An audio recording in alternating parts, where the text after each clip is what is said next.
Hello guys, welcome back in my YouTube channels. और आज इस यूट्यूब चैनल्स में मैं धर्म के बारे में लेकर आया हूँ, जो आपके कम्पिटिटिव एग्ज़ाम के लिए बहुत फ़ायदेमंद होने वाला है। आप किसी भी चीज़ की तैयारी कर रहे हैं, वहाँ से एक एनिशिएंट हिस्ट्री तो पूछा ही जाता है।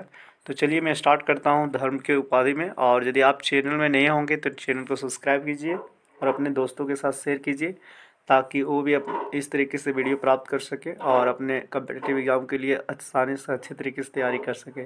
तो चलिए आगे की ओर बढ़ते हैं और देखते हैं आगे क्या है।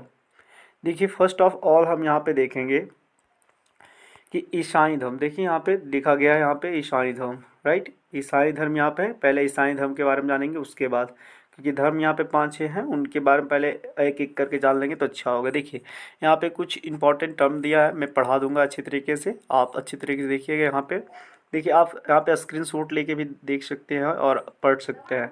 देखिए, ईसाई धर्म के संस्थापक जो इम्पोर्टेंट है, जहाँ पे मैं टिक मार दे रहा हूँ वो इम्पोर्टेंट है और पूछा जा सकता है। संस्थापक जो है ईसा मसीह हैं, ठीक। आगे देखिए, यहाँ पे ईसा मसीह का जन्म जो था जेरूशलेम के निकट, यहाँ पे बेथलेहम लिखा गया है। सॉरी, यहाँ पे अच्छे तरीके से यहाँ पे नहीं हो पाया पीडीएफ सेट। यहाँ पे बेथलेहम हेलम लिखा होगा। बेथ, देखो यहाँ पे बेथलेहम्स नामक स्थान पे हुआ था, ठीक। यहाँ पे याद रखिएगा, पूछ सकता है कि यहाँ पे ईसा मसीह का जन्म कब हुआ था, मतलब कहाँ पे हुआ था, जेरूशलेम में हुआ था, ठीक। और वहाँ के कहाँ के निकट थे, बेथलेहम थे। देखिए आगे क्यों, और यहाँ पे देख रहे हैं आगे क्या दिया गया है, ईसा मसीह के माता का नाम। देखिए यहाँ पे इम्पोर्टेंट है, ईसा मसीह के माता का नाम मेरी, और यहाँ पे जो बता रहा है पिता का नाम जो है जोसेफ था। इम्पोर्टेंट है, याद कर लीजिएगा, सिंपल है यहाँ पे। आगे देखिए यहाँ पे, ईसा मसीह अपने जीवन के प्रथम 30 वर्ष एक पढ़ई के रूप में बेथलेहम में के निकट ही नाजरेथ में बिताए। देखिए यहाँ पे क्या बताया गया है, बेथलेहम जो है ना एक पॉपुलर सिटी था, उन्हीं के निकट में एक नाजरेथ था जहाँ पे बढ़ई का काम होता था। वहाँ पे 30 सालों तक ये बढ़ई का काम किए। आगे की ओर देखते हैं क्या लिखा गया है। देखिए ईसा के ही बारे में, देखिए यहाँ पे क्या लिखा गया है, ईसा मसीह, देखो यहाँ पे के प्रथम 2 शिष्य एंड्रयू और पीटर थे। देखिए यहाँ पे जो 2 शिष्य थे वो एंड्रयू और पीटर्स थे। इंपॉर्टेंट हो सकता है, मैं बार बार बता रहा हूँ, जिसे मैं 2 बार क्लिक कर रहा हूँ, मतलब टिक मार रहा हूँ, तो याद रखिएगा आपके इम्पोर्टेंट क्वेश्चन बनने वाला है और इम्पोर्टेंट क्वेश्चन हो सकता है। देखिए यहाँ पे ईसा मसीह के प्रथम 2 पूछ सकता है कि मतलब प्रथम शिष्य कौन था, तो एंड्रयू, और द्वितीय पीटर्स, ऐसे भी बोल सकते हो। तो देखिए यहाँ पे प्रथम जो 2 शिष्य थे एंड्रयू और पीटर्स थे। उसके बाद ईसा मसीह 33 ईसा पूर्व में सूली पर चढ़ाया गया। देखो यहाँ पे कितना पहले की बात है, ये बहुत पहले से ये धर्म है, एनिशिएंट हिस्ट्री इसीलिए कहा गया है। तो चलिए आगे, इसको सूली पर रोमन के गवर्नर जो थे पॉन्टियस, देखो यहाँ पे रोमन एक देश है, रोमन के जो गवर्नर थे ना, वही यहाँ पे पॉन्टियंस ने इस सूली पे चढ़ा दिया। आगे की ओर देखिएगा, यहाँ पे क्या दिखा गया है, ईसा मसीह धर्म का सबसे पवित्र चिन्ह जो है वो क्रोस है। देखिए ये याद रखिएगा, इंपॉर्टेंट है, पूछा जाता है ईसा मसीह के सबसे महत्वपूर्ण पवित्र चिन्ह क्या है, तो क्रोस है। ईसा मसीह के प्रमुख ग्रंथ का जो नाम है वो बाइबिल है। इंपॉर्टेंट है, ये पूछा जाता है, याद रखिएगा। चलिए आगे, आगे जैसे ईसा मसीह के नाम दिवस पे एक बर्थ, मतलब एक जैसे 25 सितंबर को जो क्रिसमस डे मनाते हैं हम लोग, इसी के नाम से मनाते हैं, ईसा मसीह के जन्म दिवस पर ही मनाया जाता है। चलिए आगे की ओर देखते हैं आगे क्या दिया गया है। अब हम आगे जो यहाँ पे समरी था अबाउट द ईसाई धर्म, यहाँ पे टोटल दे दिया गया है। अब आगे यहाँ पे इस्लाम धर्म की बात करते हैं। इस्लाम धर्म में देखते हैं क्या क्या यहाँ पे दिया गया है। देखिए सबसे फर्स्ट ऑफ ऑल, जितने भी सारे मतलब धर्म के बारे में बताऊंगा, उसमें पहला जो होगा सबसे महत्वपूर्ण होगा। देखिए हजरत मोहम्मद का जन्म यहाँ पे इस्लाम धर्म में आते हैं का 570 ईसा पूर्व में मक्का में हुआ था। देखिए ये मक्का याद रखिएगा, जैसे मक्का मदीना जो सऊदी अरब में है, उनके बारे में बता रहे हैं। मक्का, हजरत मोहम्मद का जो जन्म हुआ था मक्का में हुआ था, याद रखिए। देखिए अब इसे ज्ञान की प्राप्ति कहाँ हुआ उनके बारे में देखिए। ज्ञान की जो प्राप्ति हुआ ना वो हीरा नामक गुफा में, जो वहीं पे मक्का के कुछ सामने ही है, वहीं पे हुआ, हीरा नामक गुफा में, यहाँ पे आपको देखने को मिल जाएगा। ज्ञान की प्राप्ति हुआ। अब बात करते हैं इनकी माता और पिता की। तो देखिए हजरत मोहम्मद के जो पिता थे वो अब्दुल्ला नाम, मतलब अब्दुल्ला नाम था, और अमीना उनकी मम्मी का नाम था, मतलब थी। आगे देखते हैं आगे क्या दिया गया है उसके अनुसार। इस्लाम धर्म का संस्थापक, देखो अभी जो बता रहे हैं, देखिए इस्लाम धर्म का भी सबका देखें, ईसाई का भी देखें, अभी और देखेंगे जितने भी सारे बौद्ध वगैरह है, महावीर वगैरह, ये सब के बारे में देखेंगे जितने भी सारे हैं। देखिए तो इस्लाम धर्म के संस्थापक जो थे वो कौन थे? हजरत मोहम्मद थे, राइट। ये याद रखिएगा, बहुत इंपॉर्टेंट बनने वाला है क्वेश्चन ये सब।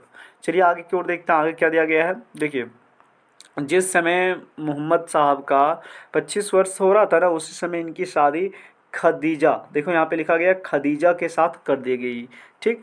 अब वो भी कैसी औरत थी? वो एक विधवा औरत थी जिसके साथ खजी मतलब एक तरह से मोहम्मद हजरत का शादी हुआ, हजरत मोहम्मद की शादी हुई। आगे देखिए यहाँ पे इनकी पुत्री, उसके बाद शादी होने के बाद इनकी एक पुत्री हुई जिसका नाम फातिया मतलब फातिमा, और जिसके साथ शादी हुआ उसका नाम था अली हजरत। ठीक, मतलब उसका दामाद। तो ऐसे से पूछ सकता है। चलिए आगे की ओर देखते हैं, आगे क्या दिया गया है। फिर यहाँ पे दिया गया है इस्लाम धर्म का सबसे पवित्र ग्रंथ जो है कुरान है। देखिए ये पूछा जाता है, इम्पोर्टेंट है।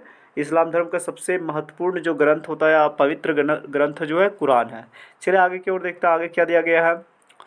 देखिए यहाँ पे आगे दिया गया है, देखो बहुत सारे ऐसे मुस्लिम होते हैं जो नमाज करते वक्त मक्का की ओर मुँह करके मतलब नमाज पढ़ते हैं। तो देखिए यदि न मक्का की ओर लेके यदि आप मतलब मुँह करके यदि आप नमाज पढ़ रहे हैं तब हम उसे कहते हैं किबला। तो आपको यहाँ पे देखने को मिल जाएगा, यहाँ पे नमाज के अवसर, देखिए यहाँ पे लिखा गया है नमाज के अवसर पर मक्का की ओर दिशा को किबला कहा जाता है। क्लियर। आगे देखिएगा, पैगंबर मोहम्मद मतलब मोहम्मद, यहाँ पे पैगंबर मोहम्मद के उत्तराधिकार खलीफा कहलाता था। देखो यहाँ पे जितने भी उसके नीचे आए सब खलीफा ही कहलाते थे, उत्तराधिकारी जो थे सब खलीफा थे, उनके उत्तर का अधिकारी मानते थे, पालन आज्ञा का पालन जो करते थे वो क्या कहते थे? उसे खलीफा कहते थे। देखिए अब उनको बताया गया कि उनकी मृत्यु कब हुई, तो 8 जून 632 ईस्वी को हज़रत मोहम्मद की मृत्यु हो गई। आप देखो उसके बाद इनका जन्म तो मक्का में हुआ था लेकिन बाद में इसे मदीना में दफनाया गया। देखिए यहाँ पे उसके बाद मदीना में दफनाया गया है ना, इसका मतलब मोहम्मद जब हज़रत मोहम्मद की जब मृत्यु हो गई तब उसे मदीना में दफनाया गया, जो ये भी सऊदी अरब में है। चलिए आगे की ओर आते हैं और आगे की ओर क्या है उसको देख लेते हैं। आगे की ओर यहाँ पे देख रहे हैं हजरत मोहम्मद की मृत्यु के बाद, देखिए यहाँ पे लिखा गया हजरत मोहम्मद की मृत्यु के बाद इस्लाम धर्म सुन्नी। देखिए जैसे हजरत मोहम्मद का मृत्यु हुआ इस्लाम धर्म 2 पंथों में विभक्त हो गया, पहला एक सुन्नी में हो गया और दूसरा यहाँ पे शिया में हो गया। अब सुन्नी कौन थे भाई? सुन्नी वो थे जो सुन्ना पे विश्वास करते हैं, और सुन्ना कौन थे? सुन्ना जो पैगम्बर मोहम्मद के कथनों तथा कार्यों के विवरण ग्रंथ है। जैसे एक सुन्ना ग्रंथ ही है, सुन्ना जैसे सुन्नी लोग जो थे ना वो सुन्ना को ही सुनते थे, और सुन्ना एक ग्रंथ है, और ये ग्रंथ जो था वो पैगंबर मोहम्मद मतलब मोहम्मद जो थे उन्हीं के कथनों या कार्यों का विवरण ग्रंथ था। ठीक, आगे की ओर देखते हैं। उसके बाद जो सिया अली था मतलब सिया अली के शिक्षाओं में विश्वास, जैसे सिया जो थे अली, जैसे इनकी जो दामाद थे मोहम्मद क्या इनका नाम देखिए यहाँ पे जो अली इसकी दामाद थे ना मोहम्मद अली, सॉरी यहाँ पे जो मोहम्मद अली थे, मोहम्मद अली जो थे यहाँ पे इनके दामाद थे, और इनके दामाद के ही ओके अच्छी तरीके से इनके राय पे चलने वाले को सिया कहा जाता था। शिक्षाओं को विश्वास किया जा करते थे तथा उन्हें मोहम्मद का न्याय सम्मत उत्तराधिकारी मानते थे, क्योंकि वो उनके दामाद थे तो मानना ही पड़ता था। चलिए आगे की ओर देखते हैं। देखो उसके बाद मोहम्मद अली का जो मृत्यु हुआ 661 ईस्वी की हत्या कर दी गई। ठीक। अब देखिए अली का एक पुत्र का नाम जो यहाँ पे नहीं दिया गया है लेकिन हम बता देते हैं, अली के पुत्र जैसे हुसैन जो था, देखिए यहाँ पे लिखा गया है, लेकिन हुसैन की हत्या 680 ईस्वी में कर दिया गया और इसे करबला में दफनाया गया। नहीं, करबला इराक नामक स्थान।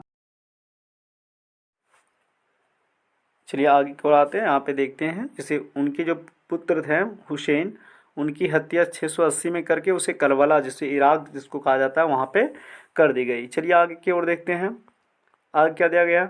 सर्वप्रथम साहब का जीवन चरित्र इब्न इशाक्स ने लिखा था। देखिए ये भी पूछा जाता है कि साहब की ज़िंदगी जैसे मोहम्मद हजरत मोहम्मद साहब जो थे उनका चरित्र का सबसे पहले चरित्रवान किसने किया, मतलब एक तरह से किसने लिखा, तो इब्न इशाक, ये याद रखिएगा नाम।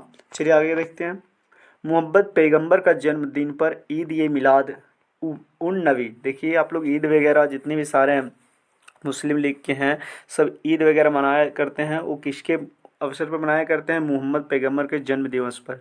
चलिए आगे यहाँ पे इस्लाम जगत में खलीफा पद 1924 में, कहने का मतलब जितने भी लोग थे जो खलीफा को अपने उत्तराधिकारी मानते थे, उनको वो 1924 तक ही टिक पाया। क्यों? क्योंकि तुर्की का जो शासन कर रहा था मतलब वहाँ के जो मुस्तफ़ा कमाल पाशा, देखो यहाँ पे लिखा गया मुस्तफ़ा कमाल पाशा जो तुर्की में शासन कर रहे थे, वो इसे हटाकर अपना राज्य स्थापित कर दिया। चलिए आगे यहाँ पे देखते हैं। उसके बाद आते हैं यहाँ पे अगला यहाँ पे जैन धर्म में आते हैं।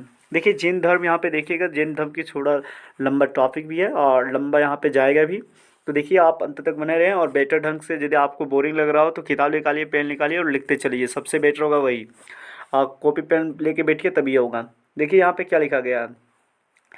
देखिए यहाँ पे जैन धर्म की बात करते हैं तो जैन धर्म में सबसे पहले इनके देखते हैं कितने तीर्थंकर थे, तो 24 तीर्थंकर अभी तक हुए। ठीक, आगे फिर देखते हैं जैन धर्म के पहले तीर्थंकर एवं संस्थापक ऋषभ देव। देखिए यहाँ पे बहुत से ऐसे होते हैं ना, मतलब जिन्हें पता नहीं होता है कि जैन धर्म के संस्थापक कौन है, तो दनादन महावीर मारना स्टार्ट कर देते हैं, क्योंकि अधिकतर जो यहाँ पे डिस्कस किया जाएगा वो महावीर के बारे में किया जाएगा, क्योंकि ऋषभ देव के बारे में किसी को उतना पता नहीं है। हिस्ट्री आज तक उनके बारे में ज़्यादा कुछ जानती नहीं, लेकिन पर इतना पता है कि वो संस्थापक थे, मतलब एक तरह से वही स्थापित किए थे जैन धर्म को। तो याद रखिए यहाँ पे जैन धर्म के पहले तीर्थंकर एवं संस्थापक जो थे ऋषभ देव थे, ये याद रखिएगा, भूलिएगा नहीं, ऋषभ देव। चलिए आगे यहाँ पे अंतिम तीर्थंकर जो थे महावीर के स्वामी। देखिए महावीर स्वामी के अनुयायी ही निर्ग्रंथ कहलाते थे। देखिए यहाँ पे हम लोग बोल सकते हैं सिंपली, महावीर स्वामी जो थे ये अंतिम तीर्थंकर थे। अब पता नहीं आने वाला कोई और होंगे तो पता नहीं, लेकिन अंतिम अभी माने गए हैं महावीर स्वामी के अनुयायी निर्ग्रंथ कहलाते हैं। देखो यहाँ पे निर्ग्रंथ। अब देखो महावीर के जितने भी स्वामी हैं सभी को निर्ग्रंथ कहा जाता है। आगे देखिए यहाँ पे आगे की ओर बता देते हैं क्या दिया गया है। देखिए महावीर का जन्म हुआ 580 ईसा पूर्व में हुआ, ये सभी पूछा जाता है। अब देखिए कहाँ पे हुआ, तो वैशाली में हुआ। वैशाली कहाँ है? कुंडग्राम में हुआ। और कुंडग्राम कहाँ है? बिहार में है। तो ऐसा याद रख सकते हो, वैशाली, कुंडग्राम और बिहार। ठीक, दैट मीन्स यहाँ पे बिहार में हुआ सिंपली। अब देखिए महावीर की पत्नी का नाम अशोदा। देखिए यहाँ पे लिखा गया है महावीर की पत्नी का नाम अशोदा थी। ठीक, और आपको एक मिल जाएगा इसी तरह से, टोटली इसी तरह से जैसे अशोदा यहाँ पे मिल रहा महावीर का, उसी प्रकार से गौतम बुद्ध की जो पत्नी थी अशोधरा, अशोधरा पढ़ेंगे, अशोधरा उनकी पत्नी का नाम। तो ऐसे कॉन्सेप्ट से याद रख सकते हैं। आगे की ओर देखते हैं यहाँ पे अशोदा से जन्म लेने वाली महावीर की पुत्री प्रियदर्शना। देखो यहाँ पे प्रियदर्शना, इनकी भी एक पुत्री थी, किसकी? महावीर की। उनकी भी एक पुत्री थी महावीर, और साथ में उनकी जो विवाह हुआ जमाली से हुआ, और जमाली जो थे वो क्षत्रिय परिवार से थे। और याद रखिए यहाँ पे जो सबसे स्पेशल पॉइंट बनने वाला है, ये बनने वाला महावीर का प्रथम शिष्य जो था वो जमाली ही था। याद रखिए, भूलिएगा नहीं, महावीर का जो प्रथम शिष्य था वो जमाली था। और जमाली कौन था? वो प्रियदर्शना की पति थे। और पति मतलब एक तरह से प्रियदर्शना कौन थी? तो प्रियदर्शना महावीर की पुत्री थी। चलिए आगे की ओर देखते हैं। फिर जमाली महावीर का प्रथम शिष्य था, वहीं पे लिखा गया है। आगे देखिएगा यहाँ पे जैन धर्म में पूर्ण ज्ञान को, देखिए किसी भी चीज़ के, जैसे सब धर्म के अलग अलग अपने पूर्ण ज्ञान होते हैं, तो जैन धर्म के बारे में यदि अच्छी तरीके से आप ज्ञान प्राप्त कर लिए तो उसे वैकल्य ज्ञान कहा जाता है। देखिए यहाँ पे लिखा गया केवल्य ज्ञान, सॉरी केवल्य ज्ञान कहा जाता है, केवल्य ज्ञान कहा जाता है। चलिए महावीर स्वामी की मृत्यु, देखो यहाँ पे लिखा गया महावीर स्वामी की मृत्यु पावापुरी में 468, ये उल्टा आ जाता है, याद रखिए ईसा पूर्व जो होगा उल्टी ही गिनती होगा, उतना में कर दी गई। अब देखिए यहाँ पे बौद्ध साहित्य, देखो सबसे इम्पोर्टेंट यहाँ पे बौद्ध साहित्य में महावीर को निगंठ नाथपुत कहा जाता है। कहने का मतलब जो बौद्ध साहित्य है ना, जिससे हम लोग अभी अभी क्या पढ़ रहे थे, ये बौद्ध नहीं, एक तरह से बौद्ध ही पढ़ रहे थे नहीं, मतलब सॉरी, ये यहाँ पे जैन धर्म पढ़ रहे थे, बौद्ध की। देखिए ये जैन धर्म में ही बौद्ध, एक बात यहाँ पे आई, लेकिन समझा दूं मैं कि बौद्ध धर्म में ना बहुत बौद्ध साहित्य में जिसे कहा गया है महावीर को एक अलग नाम से जाना जाता है, जिसे भी चलाना चाह रहा हूँ, जो अच्छी तरीके से तैयारी करना चाहता है कम्पिटिटिव का, उनका भी। देखिए यहाँ पे स्पेशल नोट यहाँ पे मिलेंगे आपको, जिससे यहाँ पे सिद्धार्थ लिखा गया है। जो सिद्धार्थ क्या थे यहाँ पे, वो महावीर स्वामी के पिता का नाम था। क्लियर। फिर यहाँ पे त्रिशला जो थी, त्रिशला कौन थी, माता का नाम था। यशोदा कौन थी, महावीर की पत्नी थी। प्रियदर्शना कौन थी, उनकी पुत्री थी। जमाली कौन था, उनका दामाद था। ऐसे सिंपली आप लोग याद रख सकते हैं, इसमें कोई बड़ी बात नहीं है। चलिए देखिए, आपको सबसे इम्पॉर्टेंट है आपको नोट बनाना, कहने का मतलब आप पूरी 10 पेज 15 पेज आप पढ़ लें और उनका एक समराइजेशन बना लेंगे ना, एक समरी बना लेंगे, तो सबसे इम्पॉर्टेंट वो होता है। तो मैं पढ़ पढ़ के कुछ समरी यहाँ पे लिख के और नोट करके आप लोग को बताने जा रहा हूँ, और ऐसा नोट आपको कहीं मिलने वाला नहीं है। चलिए आगे की ओर देखते हैं, आगे क्या दिया गया है। देखिए मैं यहाँ पे टिक भी कर रहा हूँ, मतलब पढ़ते जाता हूँ, फिर यहाँ पे हाईलाइट कर देता हूँ को कौन इंपॉर्टेंट है कौन इंपॉर्टेंट नहीं, तो आप इस तरीके से रीडिंग कर सकते हैं। चलिए आगे की ओर देखते हैं। जैन भिक्षुओं के नंग दिसो, बहुत सारे जितने भी सारे जैन तीर्थकर हैं, जितने भी सारे सब एक तरह से नंग टाइप के पहले नहीं थे, लेकिन अब यहाँ पे नग्न होते, मतलब नंगा होते, मतलब वस्त्र वगैरह का धारण नहीं करते हैं। लेकिन इनका जो उपदेश था सबसे पहले कौन दिए, तो महावीर स्वामी ही दिए, कि कभी भी यदि हमें अपने जीन की अच्छे तरीके से ज्ञान को हासिल करना है तो हमें नग्न शरीर में रहकर करना है। ये इनकी उपदेश, पहला उपदेश, सबसे बड़ा उपदेश यही रहा महावीर का। चलिए आगे, आगे देखिए यहाँ पे जैन धर्म का सबसे बड़ा महत्वपूर्ण सिद्धांत अहिंसा, मतलब लड़ाई झगड़े ना करना, सबसे मतलब शांत दिमाग से रहकर आसानी से किसी चीज़ को हैंडल कर लेना, यही इनका मतलब एक महत्वपूर्ण सिद्धांत था जैन धर्म का, सबसे बड़ा अहिंसा। उसके बाद यहाँ पे देखा गया है कि जैन साहित्य को अंग कहते हैं। जैसे जैन धर्म है ना, धर्म को हम लोग अंग बोल सकते हैं, अपने आप को अंग बोलता है, अपने शरीर का अंग बोलता है, कि जैन जो साहित्य है अपने आप में एक शरीर का अंग है, तो किसी भी तरह का अंग है। तो आगे की ओर बढ़ते हैं, आगे की ओर देखते हैं क्या दिया गया है। आगे यहाँ पे दिया गया है जैन धर्म की मौलिक ग्रंथ। देखिए पूछा जाता है, बार बार बता रहे हैं कि मौलिक ग्रंथ एक होता है जो महत्वपूर्ण ग्रंथ होते हैं, वो सब का नाम याद रख लीजिए, आपका 100% सिलेक्शन होगा। ऐसा नहीं कि केवल मतलब महत्वपूर्ण ग्रंथ नाम याद रख के ही आपको हर एक डिटेल्स जो एंशिएंट हिस्ट्री के बारे में दिया जा रहा है आपको वो आना चाहिए। देखिए यहाँ पे जैन धर्म की मौलिक ग्रंथ जो था यहाँ पे 14 पूर्व, देखो यहाँ पे नाम दिया गया 14 पूर्व कहलाते हैं। उसके बाद यहाँ पे जैन धर्म का सबसे बड़ा केंद्र जो है, केंद्र का नहीं मतलब सबका अपना अपना केंद्र है। जैसे अभी हम लोग यदि कृष्णा की ही बात करें तो कृष्णा का एक तरह से वृंदावन बोल सकते हैं, तो उस तरीके से यहाँ पे केंद्र था जैन धर्म का ही एक केंद्र, जो सबसे एक महत्वपूर्ण केंद्र माना जाता है, सबसे बड़ा केंद्र माना जाता है, वो है यहाँ पे चंपा नगरी। चलिए आगे की ओर देखते हैं, आगे क्या दिया गया है, आगे देख लेते हैं। यहाँ पे महावीर स्वामी अपना प्रथम उपदेश राजगीर में पाली भाषा में दिया था। ये इम्पॉर्टेंट है और रहेगा और हमेशा रहेगा। पूछा भी जाता है महावीर स्वामी अपना प्रथम उपदेश किस भाषा में दिए, तो पाली भाषा में, याद रखिएगा। कहाँ पे दिए, तो राजगीर में दिए। ये राजगीर का जो टर्म है, यहाँ पे जो एक शहर का नाम आया है राजगीर, ये जो है ये आपको आगे भी पढ़ना पड़ेगा ईसाई धर्म में, तो ये समय पढ़ना पड़ेगा। चलिए आगे की ओर देखते हैं यहाँ पे। उसके बाद देखिए कर्नाटक में जैन धर्म को चंद्रगुप्त मौर्य ने लाया था। देखो यहाँ पे कर्नाटक में भी तो मतलब एक तरह से वहाँ पे जैन धर्म वगैरह तो चंद्रगुप्त मौर्य के समय लाया गया था वो। चलिए आगे की ओर देखते हैं। यहाँ पे देखिए श्रवण बेलगोला, देखो यहाँ पे श्रवण बेलगोला में गौतमेश्वर की मूर्ति चामुंडाराय ने बनवाई, ठीक। और देखो यहाँ पे ये है, यहाँ पे एक नाम है, यहाँ पे कर्नाटक का ही एक नाम है, यहाँ पे एक शहर का कहीं मतलब कहीं भी क्या नाम होगा, एक नाम है श्रवण बेलगोला, ठीक, में गौतमेश्वर की मूर्ति चामुंडायर ने बनवाई, ये नाम है। फिर यहाँ पे जैन धर्म में दो संप्रदायों श्वेतांबर एवं दिगंबर में बट गया। जैन धर्म भी दो पंथों में बट गया, जिस तरीके से अभी मुस्लिम लीग में देखे थे हम, मुस्लिम भी मतलब इस्लाम धर्म में भी दो टाइप में, एक सुन्नी और एक शिया में बट गया था, उसी प्रकार यहाँ पे जैन धर्म भी दो भागों में विभक्त हो गया, पहला श्वेतांबर और दूसरा दिगंबर। अब देखिए यहाँ पे जैनियों द्वारा, देखो यहाँ पे जैनियों द्वारा शरीर को भूखा रखकर प्राण त्यागने को विधि जो होता है उसको श्लेखना विधि कहा जाता है। कहने का मतलब बहुत सारे ऐसे जैन हैं जो ऐसे चाहते हैं कि मैं बिना अन्न का ग्रहण किए बिना मैं अपने शरीर को पूरी त्याग दूंगा, अपने प्राण को त्याग दूंगा, तो उस विधि को जो कहा जाता है वो कहा जाता है श्लेखना विधि। चलिए आगे की ओर देखते हैं, आगे क्या दिया गया है। देखिए यहाँ पे ये इंपॉर्टेंट है मैं जो बता रहा हूँ। देखिए यहाँ पे दो टाइप में यहाँ पे बांटा गया, एक दिगंबर और एक श्वेतांबर। दिगंबर और एक श्वेतांबर।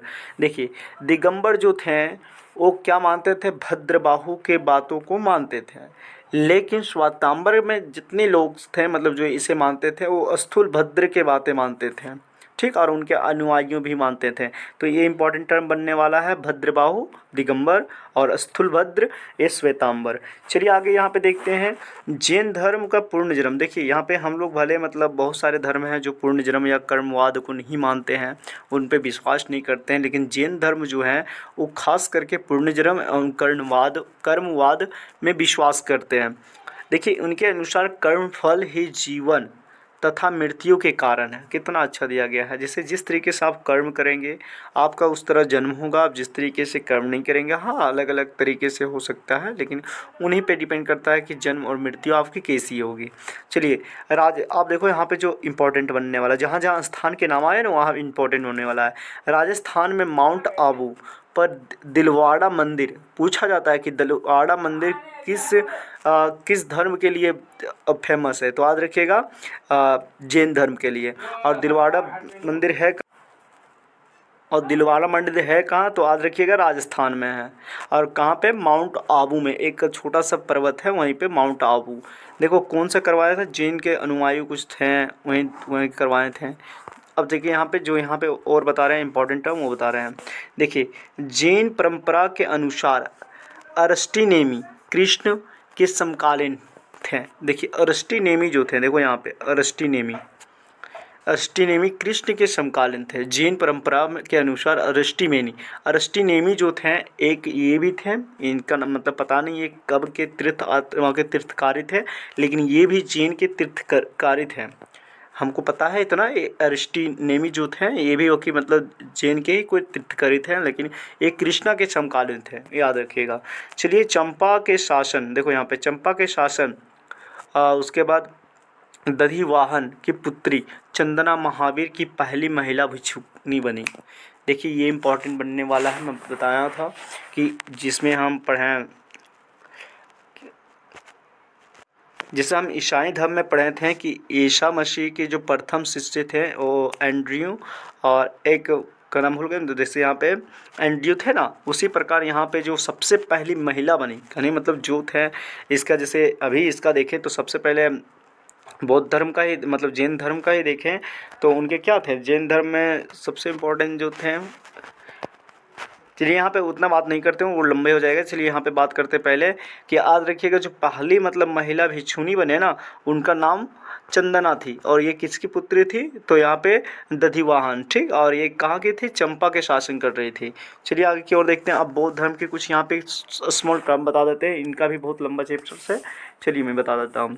बौद्ध धर्म, देखिए बौद्ध धर्म की स्थापना गौतम बुद्ध ने किया, यहाँ पे संस्थापक भी इसे कहा जाता है, ठीक, तो बौद्ध धर्म के संस्थापक गौतम बुद्ध थे। चलिए यहाँ पे बौद्ध धर्म का, जैसे गौतम बुद्ध का जन्म नेपाल की तराई, तो याद रखिए किस देश में हुआ, नेपाल में हुआ, किस स्थान पे, तराई पे, और कहाँ पे हुआ, तो कपिलवस्तु में, ऐसा याद रखिएगा कि कुंभनी ग्राम के शाक्य, देखो यहाँ पे शाक्य कुल में हुआ, शाक्य कुल में हुआ। कब हुआ, 563 ईस्वी में के पूर्व हुआ था। चलिए यहाँ पे आगे की ओर बता रहा हूँ। बुद्ध की माता का नाम महामाया, और जो कौशल राजतंत्र को जिसको हम लोग कोलिय वंश की कन्या थी। आगे देखते हैं क्या दिया गया है। बुद्ध का अर्थ होता है सिंपली नॉलेज, दैट मीन्स ज्ञान। गौतम बुद्ध के बोध गया में फल्गु नदी, देखो यहाँ पे पूछा जाता है कि गौतम बुद्ध को ज्ञान प्राप्त किस नदी के किनारे हुआ, तो फल्गु नदी। और कहाँ पे ये फल्गु नदी, तो याद रखिएगा बोध गया में। और बोध गया कहाँ पे है, ये तो सिंपली किसी को पता होगा, बोध गया कहाँ, बिहार में है सिंपली। चलिए आगे की ओर देखते हैं। आगे जैसे देखते हैं हम कहाँ पे, वो पेड़ भी पूछा जाता है कि पीपल के पेड़, ठीक, याद रखिएगा। नीम भी दे सकता है, तो नीम नहीं मारिएगा, पीपल मारिएगा। देखिए यहाँ पे उसके बाद दिया गया है, यहाँ पे बुद्ध का पालन पोषण किसने किया, प्रजापति गौतमी। जो गौतमी कौन थी, प्रजापति गौतमी इनकी मौसी थी, ऐसा भी पूछ सकता है क्वेश्चन। बुद्ध प्रारंभिक गुरु, देखो अलार कलाम, देखो यहाँ पे प्रारंभिक गुरु जो था अलार कलाम थे, जिस समय इसे आइडिया नहीं था कि किस तरीके से हमें ज्ञान को हासिल करना है, तो आइडिया नहीं था, तो सबसे पहला जो गुरु थे इनके अलार कलाम थे। उसके बाद ये जब राजगीर आए तो राजगीर में देखे, जैसे अभी राजगीर में आया तो यहाँ पे देखें रुद्रक्राम पुत्र जो थे उससे शिक्षा प्राप्त किए। चलिए आगे की ओर देखते हैं। हमें बताए थे अभी जस्ट हम बताए हैं, क्या बताए थे कि मतलब यशोदा की जो थी, मतलब यशोदा किसकी पत्नी थी, अभी अभी जस्ट पढ़े हम महावीर की। उसी प्रकार यहाँ पे महावीर के नहीं, बोध की, यहाँ पे महात्मा बुद्ध की जो पत्नी थी यशोधरा थी। देखो यहाँ पे लिखा भी गया है बुद्ध की पत्नी की नाम यशोधरा। देखिए यहाँ पे आगे एक और टर्म लिखा गया है जो दिखाई नहीं देता होगा। यहाँ पे जो टर्म दिए गए थे ये जो था, देखिए यहाँ पे जो टर्म यहाँ पे दिया गया है, 29 वर्ष की आयु में ही बाहर घर त्याग दिए थे। ये गौतम बुद्ध छे 29 वर्ष के ही के समय में एक घर त्याग दिए थे। तो देखिए आपको यदि वीडियो अच्छा लगा होगा तो अपने दोस्तों के साथ शेयर कीजिए, और इस तरीके से वीडियो दे चाहते हैं और कम्पिटिटिव एग्ज़ाम खास करके कि आजकल के युग में नौकरी लेना बहुत ज़रूरी हो गया सभी के लिए, क्योंकि एक हम लोग वैसे परिवार से बिलोंग करते हैं, दैट मीन्स जो एक तरह से नौकरी को रिक्वायर ही करता है, चाहिए ही चाहिए होता है। ऐसा नहीं कि मतलब आके छोड़ दे, कोई कैसी भी तरीके से हो जाए तो मैं कल्पना भी करता हूँ कि आप लोग का हो जाए, और मैं भी उम्मीद करता हूँ कि मैं जिसके बारे में सोचा हूँ मुझे मेरा भी वो मुकाम हासिल हो जाए। तो आप लोग गर्दा गुड़ा के पहले शेयर कीजिए, मैं इतना ही चाहता हूँ। और देखने के लिए बहुत बहुत धन्यवाद। फिर मिलता हूँ अगले वीडियो में।